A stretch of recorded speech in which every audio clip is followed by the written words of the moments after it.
today with Michael London from the Michael London Show, and it's Dreamy from Dreamy TV, and we're going to talk to Michael today about his show, and I have a few questions. So, how did your show start?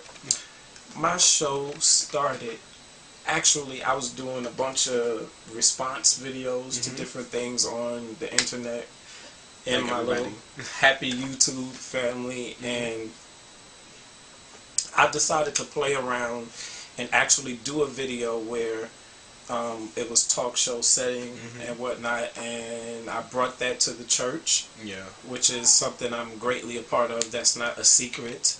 And for those of people that be saying they didn't know I was a church person, I mean, like, you can watch my stuff and tell them. But anyway, so that's just was my start. It was doing video responses, and then I wanted to delve into doing the talk segment session type thing and bring that to YouTube, and that's basically how it all started. So do you consider your videos like a word of inspiration, or like some kind of way of tapping into religion to give good advice or to help people in their lives?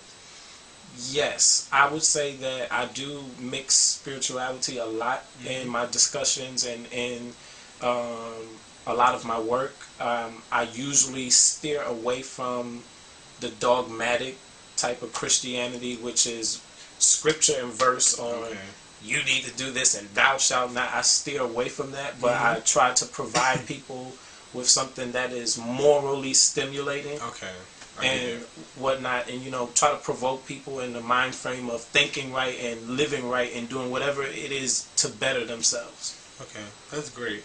So for 2011, where do you plan to go as far as the Michael London Show and the inspirational advice and talking and everything?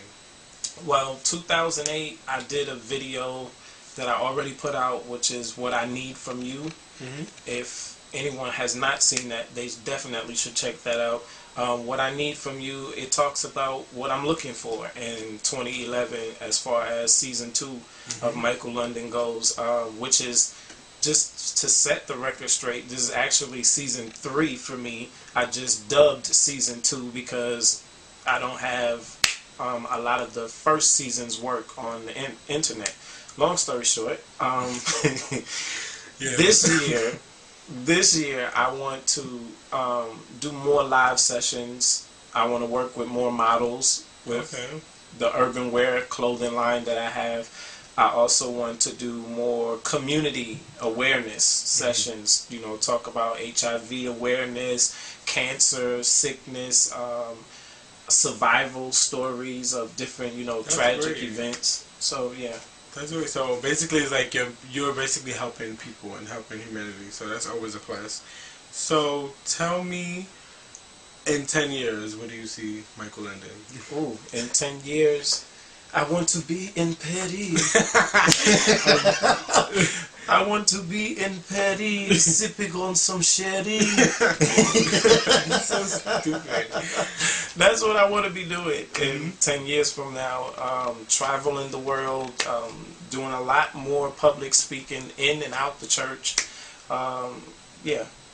So what do you have in store for them after these videos and after this interview? What do you have planned? What do you have coming up in the next few months, like for this spring and for this summer? Coming up for spring and the summer, I haven't dubbed any specific name that I want to use, but I'm going to have some summer sessions that's going to come up with me just random video blogging. I live in 2 states, so you're going to see footage of me out in Connecticut. You're going to see footage of me here in New York, and in New York, I mean, there's always something going on. Oh, yes, street fights, and New York is like a whole nother, like, it's just hard to explain. Like, if anything you could possibly dream up or imagine, you will see in New York. Period. Exactly. Like, anything that imagination can go, that's as far as New York can go. So pure randomness is coming for this summer, and that's really it. Some behind the scenes stuff or just my personal life is what you'll see. So a very intimate session with Michael London is coming up this summer. And so this is Kareem, Dreamy TV, and the Michael London Show, Michael London. Alright, you guys. Thanks. Peace.